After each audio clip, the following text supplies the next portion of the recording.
The candles flickered against the crystal glasses as my father cleared his throat. I expected a toast to the season, but instead, he handed my younger sister a thick envelope containing the deed to a property worth $400,000. They smiled at me, waiting for my applause, completely unaware that their little announcement had just started a war they were destined to lose. My name is Evelyn Carter. I am 32 years old, and in my line of work as a strategy specialist for a boutique consulting firm in Boston, I am paid to predict disasters before they happen. Yet, as I sat across from my parents in their dining room, surrounded by the familiar scent of pot roast and beeswax, I realized I had failed to predict the magnitude of the ambush waiting for me between the salad and the main course. The house was situated in one of those quiet, leafy suburbs of Connecticut where silence is a currency and messy emotions are considered a zoning violation. My mother, wearing a cashmere cardigan that cost more than my first car, tapped her crystal glass with a silver spoon. The sharp ping silenced the room. "We have an announcement," she said, her eyes beaming solely at my younger sister, Lily. My father reached under the table and produced a thick manila envelope.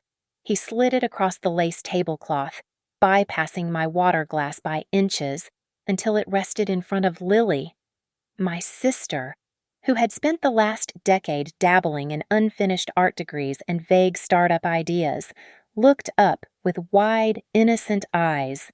"Open it, sweetheart," my father urged, his voice thick with a pride I had never heard directed at me. Lily tore the seal. She pulled out a stack of legal documents. I recognized the blue cover page immediately. It was the deed to the rental property my parents owned in New Harbor, a prime piece of real estate I had helped them manage remotely for 5 years.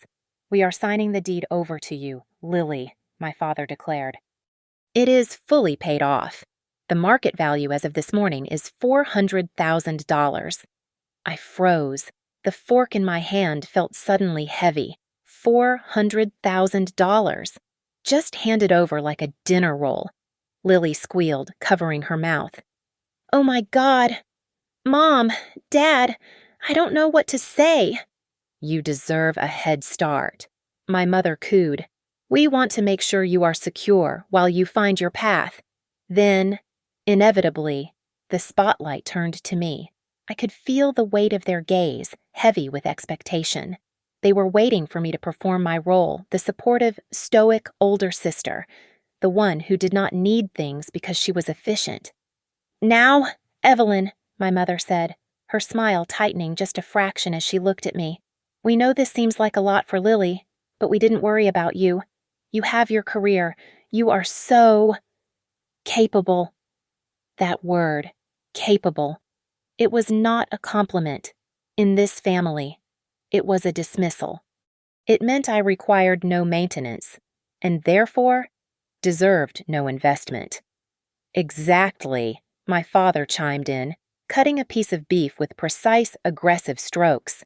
"Evelyn is the plow horse. Lily is the show pony. You don't put the show pony in the field, and you don't pamper the plow horse. It ruins them both." The room went dead silent for a second. Even Lily looked down at her plate, shifting uncomfortably. My father chewed, oblivious to the fact that he had just reduced his eldest daughter to livestock in a single sentence. He did not say it with malice. He said it with the casual, absolute certainty of a man who believes he is stating a fact of nature. I felt a coldness spread from my chest to my fingertips. In my professional life, when a client reveals a fatal flaw in their leadership structure, I do not scream, I do not cry, I take notes.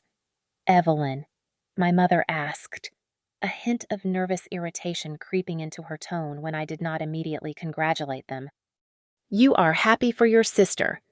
"Right." I looked at the deed sitting next to Lily's wine glass. I looked at my father, who was now pouring more wine, satisfied with his benevolence. I looked at my mother, whose love was conditional on my compliance. I picked up my glass. The wine was a deep blood red. "Of course," I said, my voice steady, betraying nothing. It is a very generous gift. See, my father said, gesturing with his fork. She gets it. They thought I was agreeing. They thought I was accepting my place as the sturdy, uncomplaining background to Lily's shining life. But they were wrong. I was not agreeing. I was calculating. I looked at the date on the documents peeking out of the envelope. I memorized the notary stamp. I cataloged the look of relief on my sister's face and the smug satisfaction on my parents'. I could have flipped the table. I could have listed every tuition bill I paid myself. Every weekend I spent fixing that very property so they could rent it out. But rage is messy, and messiness gets you nothing. I took a sip of wine and set the glass down without a sound. The time for arguing was over.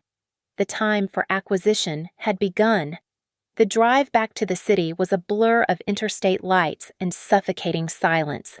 I gripped the steering wheel until my knuckles turned white, the leather biting into my skin.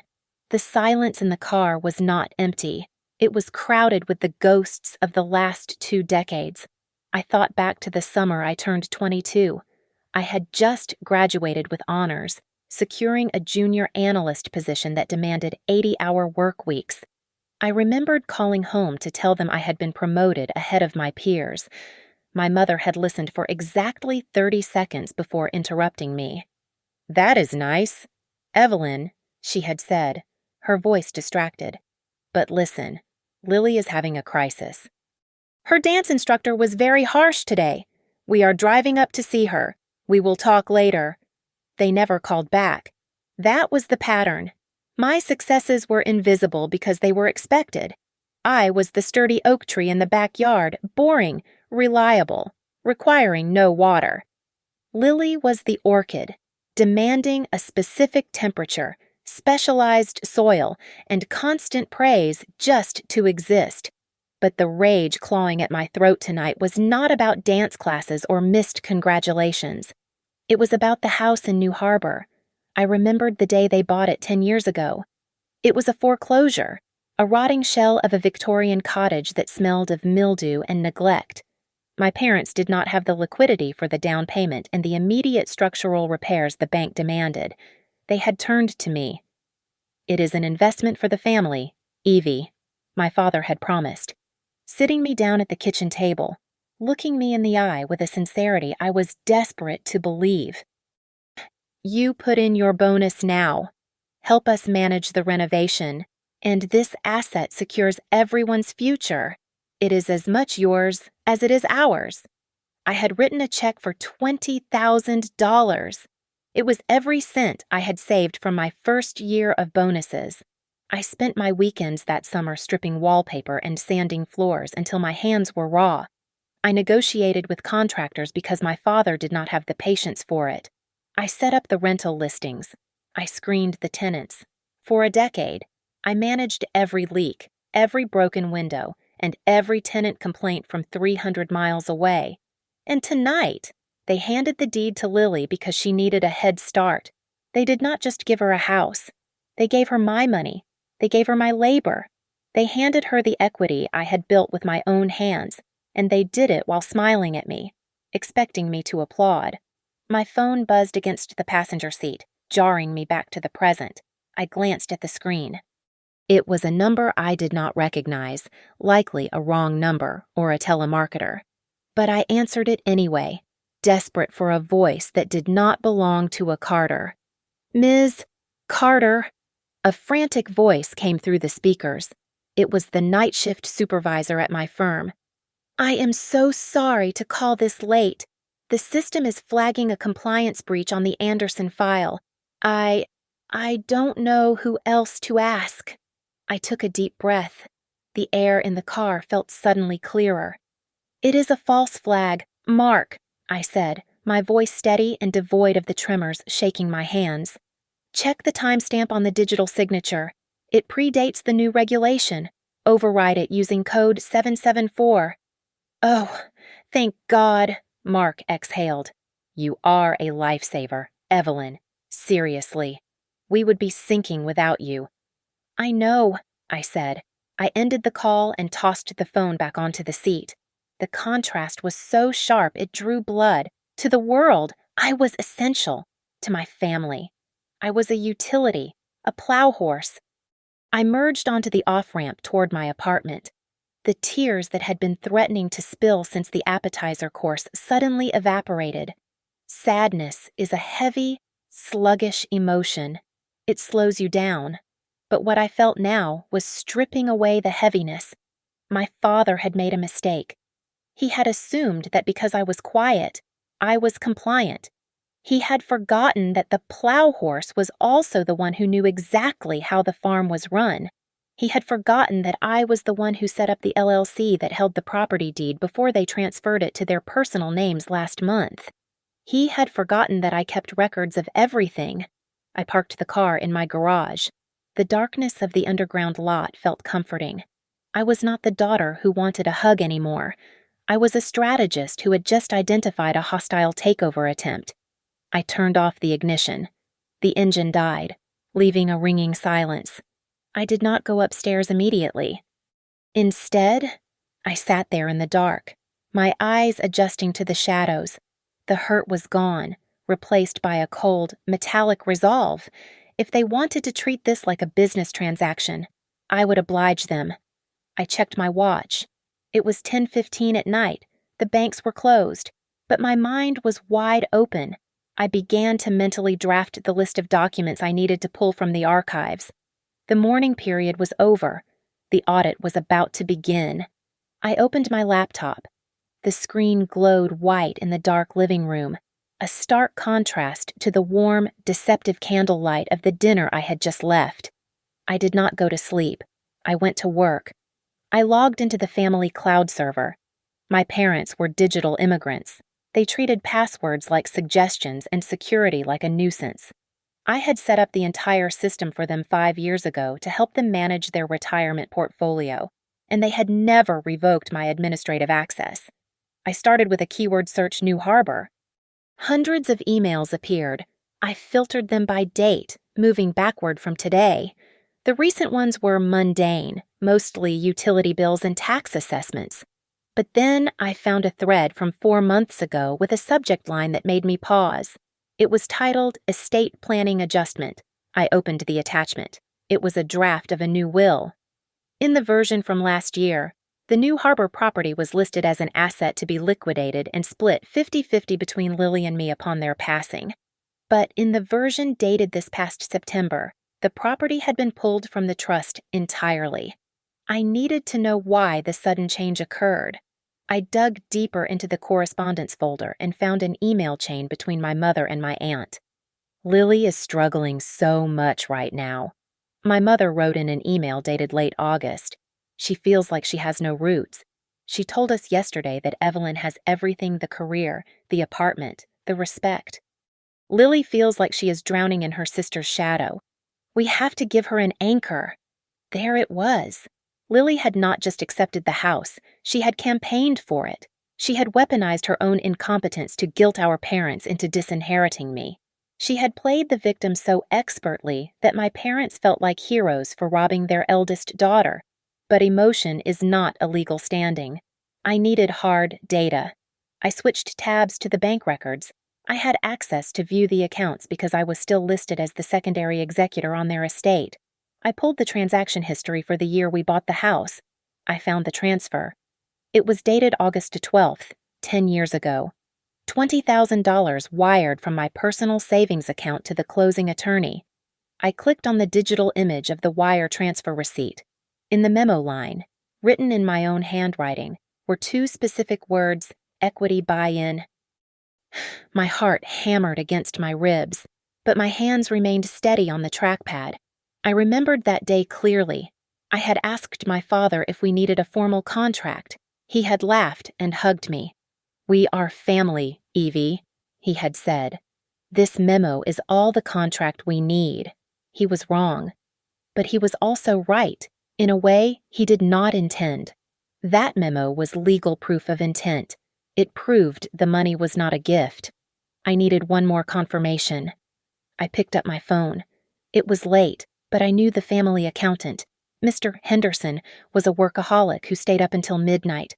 I dialed his office line. He answered on the second ring. Henderson Accounting. Mr. Henderson, it is Evelyn Carter, I said, keeping my voice light and professional. I am sorry to bother you so late. I am just going over the details for the property transfer to Lily. Mom and Dad mentioned you handled the gift tax implications. Oh, Evelyn, he said, sounding relieved to speak to someone competent. Yes, it was a headache. I told your father that reclassifying your initial investment as a gift required a signed waiver from you. He told me you had already signed it and he would mail it in next week. I went ahead and filed the preliminary transfer based on his word. Did he send it? My blood ran cold. My father had lied to his accountant. He had told him I signed a waiver that did not exist. I think he might have misplaced it, I said, improvising quickly. You know how he is with paperwork. Tell me about it. Mr. Henderson chuckled. Just make sure he gets that to me before the quarter closes, or the IRS will view that $20,000 and the subsequent renovation costs as an outstanding loan. It could trigger an audit for the whole transfer. I will make sure he handles it, I said. I hung up the phone. The pieces fell into place with a satisfying click. They had not just ignored my contribution, they had committed fraud to bypass it. They were banking on my silence. They were banking on the fact that I would be too noble to cause a scene or drag the family name through the mud. I looked at the screen. I had the wire receipt with the equity memo. I had the email chain proving my parents acknowledged my ownership years ago. And now, I had the verbal confirmation that they had lied to federal authorities to push this deal through. I did not need to scream at them over dessert. I did not need to beg for fairness. I had something much better than their love. I had leverage. I closed the laptop. The darkness of the room felt different now. It was no longer a void. It was a bunker. I was not going to call them. I was not going to warn them. They wanted to give Lily a house. Fine. I would let them give her the house. And then I would show them exactly who owned the ground it stood on. Monday morning arrived with the precision of a metronome. I did not call my parents. I did not text Lily. Instead, I went to my office, closed the door, and treated the Carter family like a distressed asset that needed immediate restructuring. My parents wanted to play a game of hidden finances. I was about to introduce them to the concept of forensic accounting. I picked up the phone and dialed Sarah, an old law school friend who now specialized in real estate litigation. I kept the explanation brief and clinical. I told her about the wire transfer, the memo line explicitly stating equity buy-in, the lack of a gift waiver, and the impending title transfer to my sister. It is a constructive trust claim at the very least, Sarah said, her voice sharp. If you have the paper trail you say you have, you hold an equitable interest in that property. If we file a notice of interest with the county clerk today, it will cloud the title. They won't be able to transfer it to your sister, or anyone else, until your claim is resolved. Do it, I said, but keep it quiet. I want the notification to hit the clerk's system, not their mailbox. I do not want them to know the lock is on the door until they try to turn the key. Consider it done, Sarah replied. It will be filed by 4 o'clock this afternoon. That was the first move. The second was internal. I logged into the property management portal I had set up for them years ago. I downloaded every maintenance invoice, every tax receipt, and every tenant communication from the last decade. I compiled a digital dossier that proved I was not just a helpful daughter, I was the de facto operator. If they wanted to claim the house was theirs to give, they would have to explain why my digital fingerprints were on every single brick. At noon, Lily texted me. Lunch. I want to celebrate properly, I agreed. We met at a trendy bistro near her art studio. She looked radiant, practically vibrating with the relief of someone who had just been handed a winning lottery ticket. I still can't believe it, Lily said, ordering a bottle of sparkling wine. Mom and Dad, they really came through. I was so worried about rent next year. But now I can finally focus on my sculpting without panicking every month. I watched her carefully. There was no malice in her eyes, only a profound, terrifying ignorance. It is a great property, I said, unfolding my napkin with deliberate slowness. The roof will need work in 3 years, and the HVAC system is on its last legs. But the equity is solid. Lily waved a hand dismissively. Oh, Dad said he would handle the big maintenance stuff for a while. I just collect the rent. It is like a miracle. A miracle, I repeated flatly. You know, that down payment was steep. It took a lot of scraping to get that $20,000 together back then. Lily frowned, tilting her head to the side. What do you mean Mom said they used Grandpa's inheritance money for the down payment? I froze. My hand gripped the stem of my water glass so hard I feared it might snap. Grandpa's inheritance. Yeah, Lily said, taking a sip of her drink. That is why it is so special. It is like family money staying in the family. It feels like he is looking out for me. The lie was breathtaking in its audacity.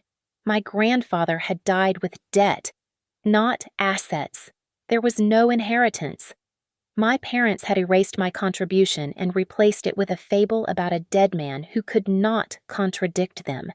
They had not just stolen my money, they had stolen my narrative to keep their golden child feeling guilt-free. I looked at my sister. She really did not know. She believed she was the beneficiary of ancestral luck, not her sister's stolen wages. For a second, I felt a flicker of pity. She was building her life on a sinkhole, and she was too busy looking at the sky to notice the ground giving way. That is a nice story, I said. Isn't it? Lily beamed. I know things have been easier for me than you, Evelyn. I know you work so hard, but maybe this is the universe balancing things out. The universe. Maybe, I said. I paid the bill. I did not tell her the truth. Not yet. Telling her now would only give my parents time to spin a new lie. They would tell her I was jealous, that I was lying, that I was trying to ruin her moment. No, I needed to let the trap snap shut first. I walked back to my office with a strange sense of calm. The notice of interest was being filed. The paper trail was secured. My parents had lied to Lily, lied to the IRS, and lied to me. They thought they had successfully cut me out. I sat at my desk and opened my calendar. I marked the date for the upcoming family barbecue 3 weeks from now. That was when the title transfer was supposed to be finalized. That was when they planned to pop the champagne. I would be there, and I would bring my own bottle. The silence I maintained for the next 3 days was not passive. It was heavy. It was the kind of silence that fills a room even when you are not in it. My parents, used to my immediate availability and desperate need for their approval, began to crack under the weight of it. My mother was the first to reach out. She called me on a Wednesday evening, her voice pitched a little too high, feigning a casualness that grated against my ear. Evelyn, we haven't heard from you since the dinner, she said. Your father and I were just saying. It is unlike you to be so quiet. I sat in my apartment, watching the city lights blur in the rain against the window. I have been busy at work, Mother. Too busy for family, she asked, the old guilt trip mechanism deploying automatically. You know, Lily mentioned you two had lunch. She said you seemed odd. Did she? I asked. I did not offer an explanation. I did not reassure her. I simply let the question hang there, forcing her to fill the void. Well, my mother stammered, clearly unsettled by the lack of defensive rambling she usually extracted from me. Your father and I were thinking we should all get together again this Sunday. Just a small brunch. We want to explain things better regarding the house. We feel you might have misunderstood our intentions. They wanted to manage me. They wanted to sit me down, feed me quiche, and gaslight me until I agreed that giving Lily my investment was actually a noble lesson in sisterhood. They wanted to sand down my rough edges until I fit back into the box they had built for me. I cannot make it this Sunday, I said. There was a pause on the other end, long and stunned. I had never said no to a family summons in my life. You can't, she asked. But Evelyn. This is important. Your father is very eager to get all the paperwork sorted out for the transfer next week, and we want everyone on the same page before that happens."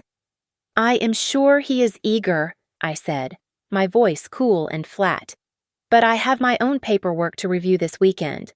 I decided to do a full audit of my finances going back 10 years. You know how it is. It is amazing what you find when you look at the old records." The silence on the line instantly changed texture. It went from confused to terrified. My mother knew exactly what 10 years ago meant. It was the year of the purchase. It was the year of the lie. "What? What do you mean?" she asked, her voice losing its sugary coating. "What are you looking for?" "Just clarity," I said. "Have a good night." "Mother." I hung up before she could respond.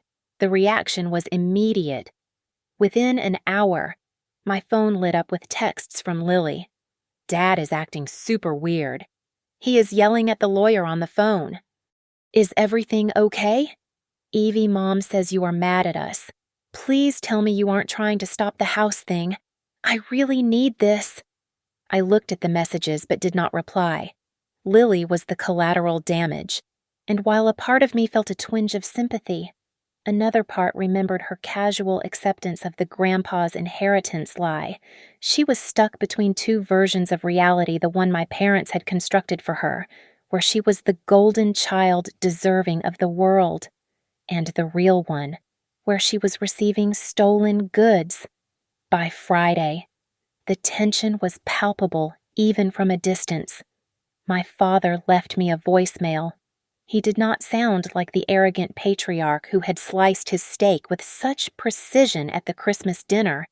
He sounded like a man who was looking over his shoulder. "Evelyn, call me back." His voice rasped on the recording. "We need to talk about this audit you mentioned. You don't want to complicate things unnecessarily. We are family. Let's not bring strangers into our business." He was scared.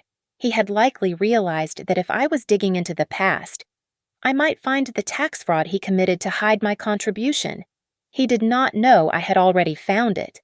He did not know that the strangers, the county clerk and my lawyer, were already in the room with us, invisible but present. I deleted the voicemail. I did not want to talk. I wanted them to sweat. I wanted them to spend the weekend wondering how much I knew and how far I would go. The collision was coming, and for the first time in my life, I was not the one bracing for impact. I was the one driving the car. The file on my desk was 3 inches thick. It contained a decade of financial forensics, but the weapon I needed was hiding on a single sheet of paper from 10 years ago. I had spent the last 2 nights reconstructing the original agreement I drafted when I wired the money for the down payment.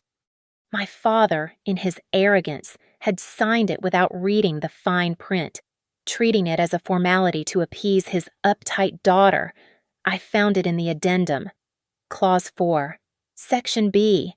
It was a right of first refusal clause. The language was standard but devastating. It stated that if the property were ever to be sold, transferred, or gifted to a third party, the original capital contributor, me, had the legal right to purchase the asset at the initial valuation before the transfer could be finalized. By ignoring this clause and gifting the house to Lily, my parents were not just being unfair, they were in breach of a binding contract. If I filed this document with the court, the transfer to Lily would be dead on arrival. The house would be frozen in legal limbo for years. But more importantly, it would force my parents to admit in a public record that they had taken $20,000 from me, disguised it as a gift to the IRS to avoid taxes, and then tried to violate a contract they signed to cut me out. It was a nuclear option. It would not just stop the transfer, it would humiliate them in front of their country club friends, their business partners, and the entire community of New Harbor. I hesitated. I looked at the photo of us from a Christmas years ago, sitting on the mantel.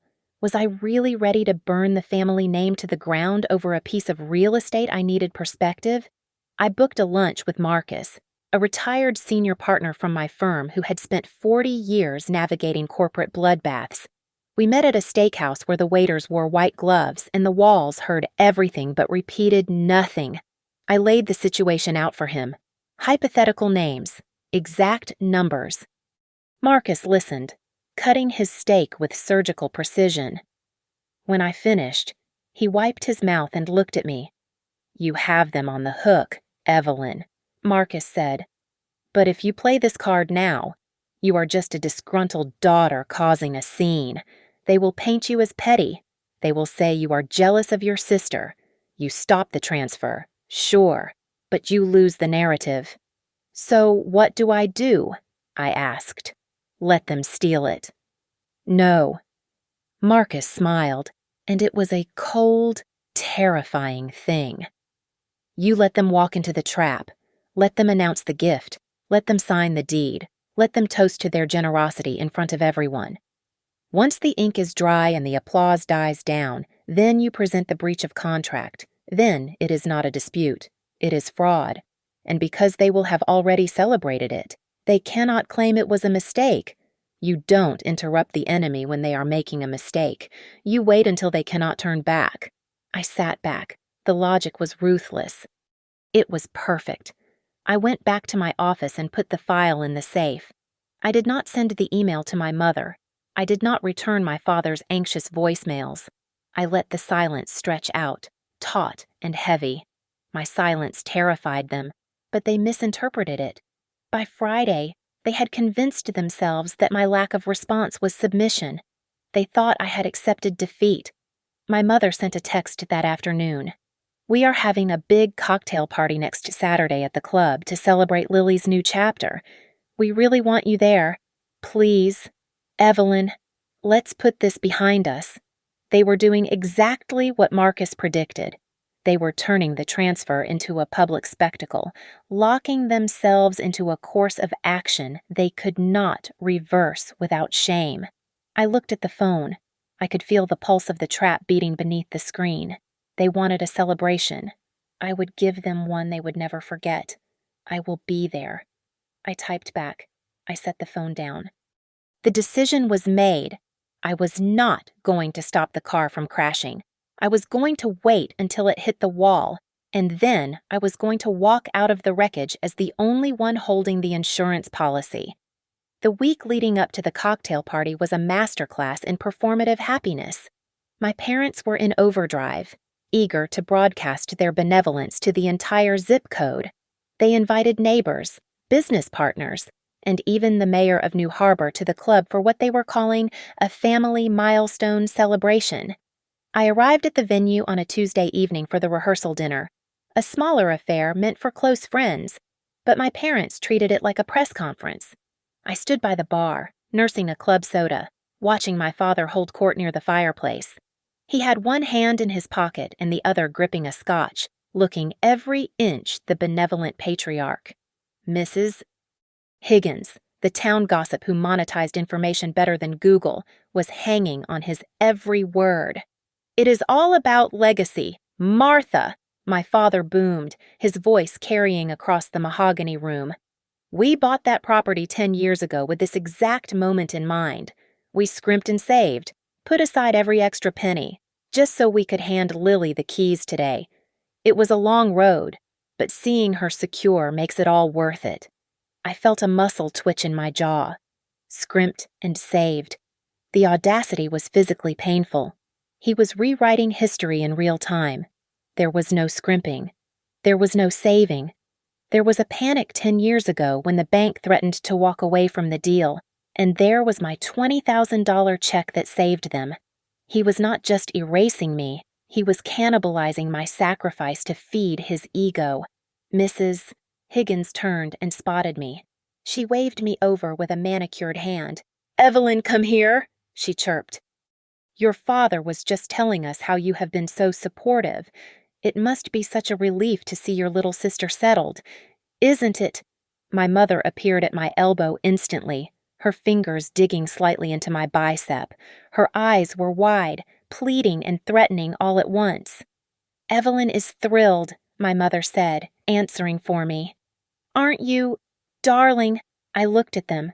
The room seemed to tilt. If I screamed now, I would look like a lunatic. If I cried, I would look weak. It is certainly a unique arrangement, I said, forcing a smile that felt like shattered glass. Lily is very lucky to have parents with such creative financial memories. My father's smile faltered for a fraction of a second, but Mrs. Higgins missed the subtext entirely. Oh, absolutely, she gushed. It is just so inspiring. Later that evening, while I was retrieving my coat, Lily cornered me in the hallway. She looked less radiant than she had at lunch. The constant praise seemed to be wearing her down, or perhaps the inconsistencies were finally starting to itch. Evie, she said, lowering her voice, Mom told Mrs. Higgins they saved for 10 years, but yesterday she told Aunt Sarah that Grandpa left the money specifically for this house. Which one is it? She looked at me, her eyes searching for a lifeline. She wanted me to tell her it was fine. She wanted me to fix the narrative so she could go back to being the happy beneficiary. Does it matter? I asked, buttoning my coat. I don't know, Lily stammered, twisting a ring on her finger. It just feels messy. And why are you so quiet? You usually organize everything. Now you are just standing there like you are watching a movie. I am just a guest this time. Lily, I said softly, this is your moment. You should enjoy the spotlight while it is on you. But, she started, then stopped, biting her lip. You would tell me if something was wrong. Right. I looked at my sister. I saw the doubt creeping in behind her eyes.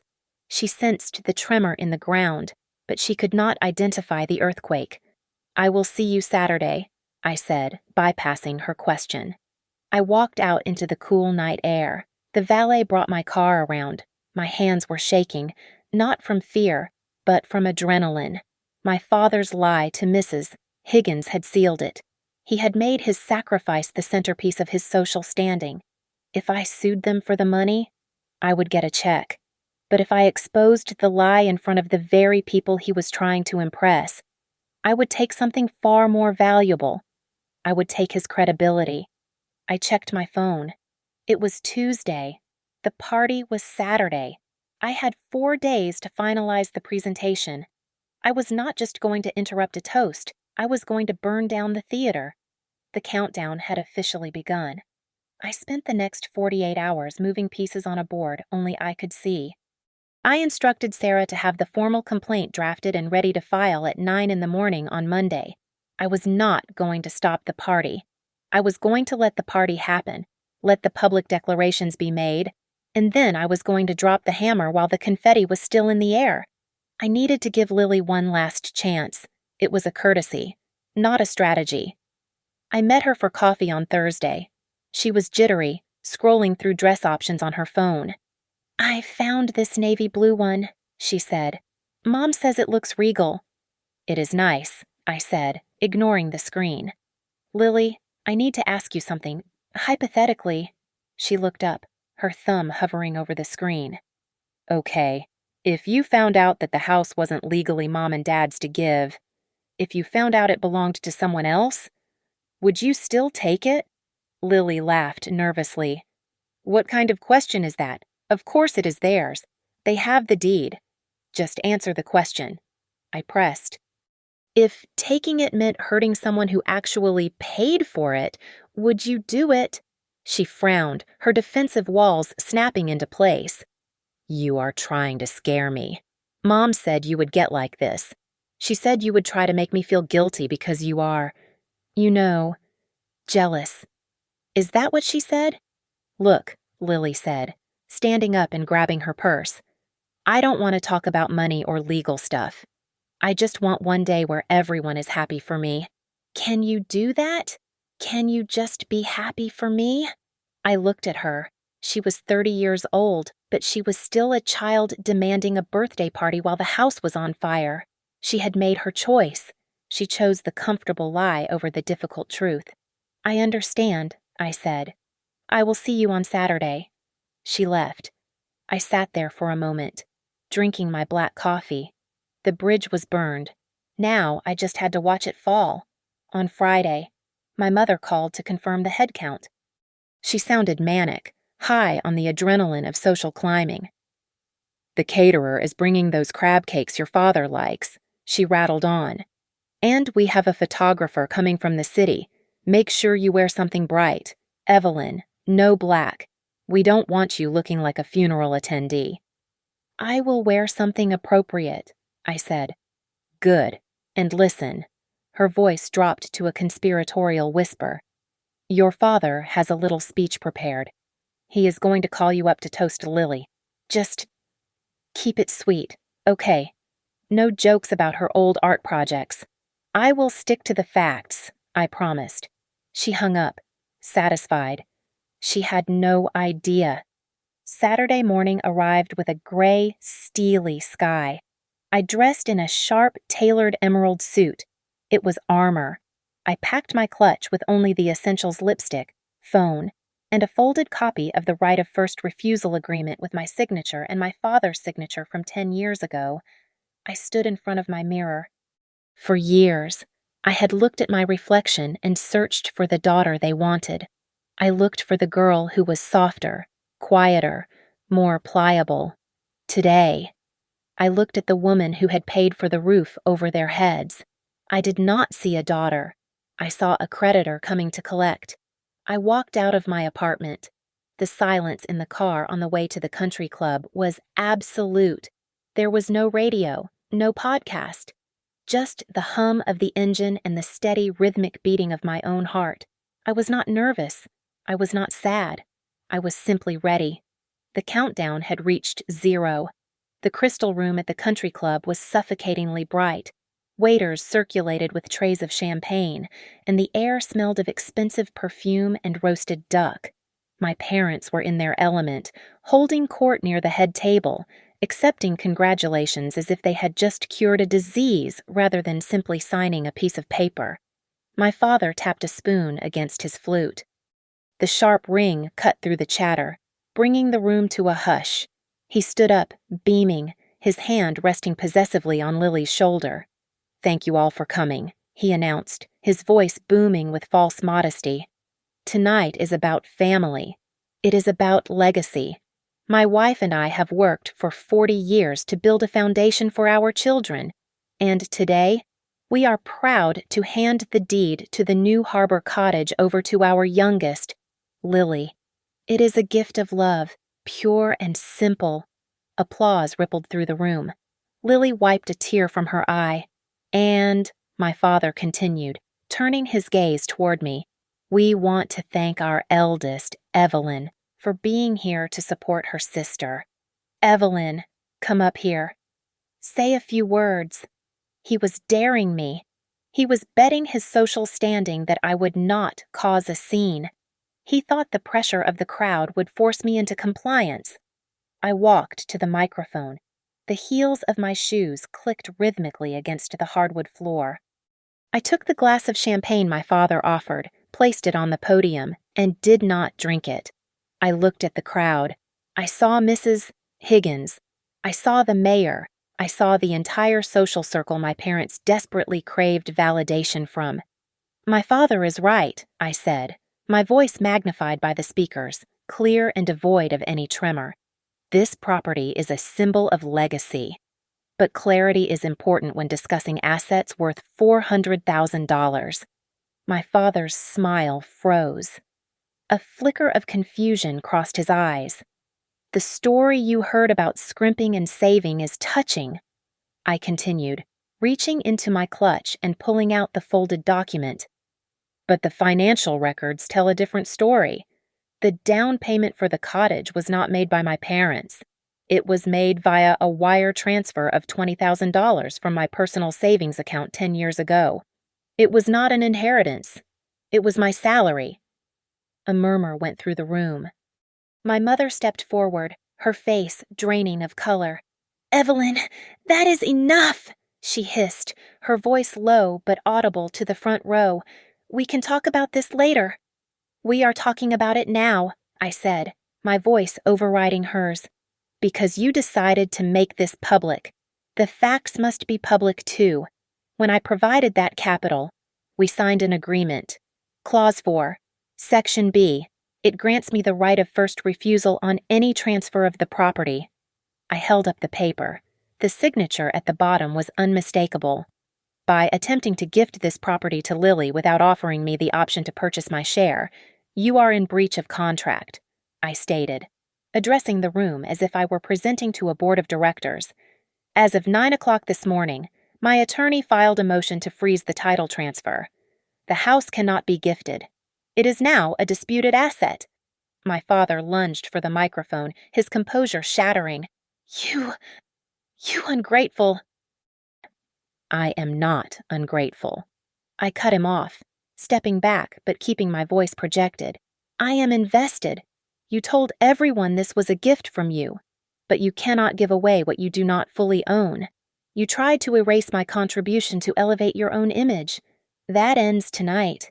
I looked at Lily. She was staring at me, her mouth slightly open, looking from me to our parents. She saw the panic in our father's eyes. She saw the guilt on our mother's face.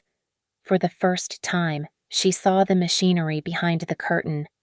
I am sorry, Lily, I said, my tone softening just a fraction. The house is not theirs to give you. It never was. The silence that followed was absolute. It was heavy and thick. Every eye in the room shifted from me to my parents, who stood there looking small, exposed, and utterly defeated. They had wanted a show. I gave them the truth instead. I stepped down from the podium. I did not run. I walked past the frozen waiters and the stunned guests. I felt their gazes on my back, but for the first time in my life, I did not care what they thought. I walked out the double doors and into the night, leaving the wreckage of their lie behind me. The fallout from the cocktail party was swift and absolute. My parents did not just lose face, they lost the currency they valued most, which was their credibility. By Monday morning, the narrative in New Harbor had shifted irrevocably. They were no longer the benevolent benefactors of a charming seaside community. They were the couple who had attempted to defraud their own daughter in front of the town mayor. We met at my lawyer's office 3 days later to finalize the resolution. The atmosphere was sterile, smelling of lemon polish and old paper. My father sat slumped in his chair, looking 10 years older than he had on Saturday. My mother refused to make eye contact with me, staring resolutely at a painting of a sailboat on the wall. Lily sat between them, looking like a porcelain doll that had been dropped and glued back together slightly askew. My lawyer, Sarah, slid a single document across the mahogany table. The terms are simple, I said, breaking the heavy silence. I am exercising my right to force a buyout of my equity share. Based on the current valuation of $400,000 and my initial percentage of contribution plus appreciation, you owe me $85,000, payable immediately. My father looked up, his eyes bloodshot. We don't have that kind of liquidity right now. Evelyn, you know that. We spent the reserves on the renovation for Lily. Then take out a loan, I replied, my voice devoid of sympathy. Or sell the property. It makes no difference to me. Lily made a small, choked sound. But if they sell it, where will I live? I turned to my sister. For the first time, I looked at her not as a rival, but as a bystander who had finally been forced to see the car crash. That is a question for them, Lily, I said calmly. They are the ones who promised you a house they did not fully own. I am simply closing the ledger. In the end, they capitulated. They scrambled to secure a home equity line of credit against their primary residence to pay me off. The irony was poetic. To give Lily the free house they promised, they had to go into debt themselves. The gift was no longer free. It was a burden they would carry into their retirement. I signed the release forms with a steady hand. I watched the wire transfer hit my account in real time on my phone. $85,000. It was not a fortune, but it was freedom. It was the physical manifestation of my self-respect. "Evelyn," my mother whispered as I packed up my briefcase. How could you embarrass us like that? We are family." I paused at the door. I looked back at them, a tableau of regret and mismanagement. "You embarrassed yourselves," I said. "I just turned on the lights." I walked out of the office and onto the busy street. The air tasted sharper, cleaner. I did not feel a rush of vindictive joy. I felt light. I had not taken the house. I had not destroyed Lily's future. I had simply corrected the accounting errors of my life. I had repossessed my own dignity. My phone buzzed with a notification from my bank confirming the deposit. I cleared the notification and put the phone away. I did not block their numbers. I did not need to. They would not call me again, not unless they were ready to speak the truth. And we all knew that was a currency they could not afford. I hailed a cab. The driver looked back at me in the rearview mirror. "Where to?" he asked. "Forward," I said. "Just drive forward." They thought I would react with tears. They thought I would react with silence. They forgot that in the world of business and survival, the most dangerous reaction is not emotional, it is transactional. I did not get insulted. I got paid. Thank you so much for listening to my story. I would love to know where you are tuning in from today, so please leave a comment below, sharing your location and your thoughts on how I handled my family. If you enjoyed this story, please make sure to subscribe to the channel Mira Revenge Stories. Hit the like button and smash that hype button to help this story reach even more people.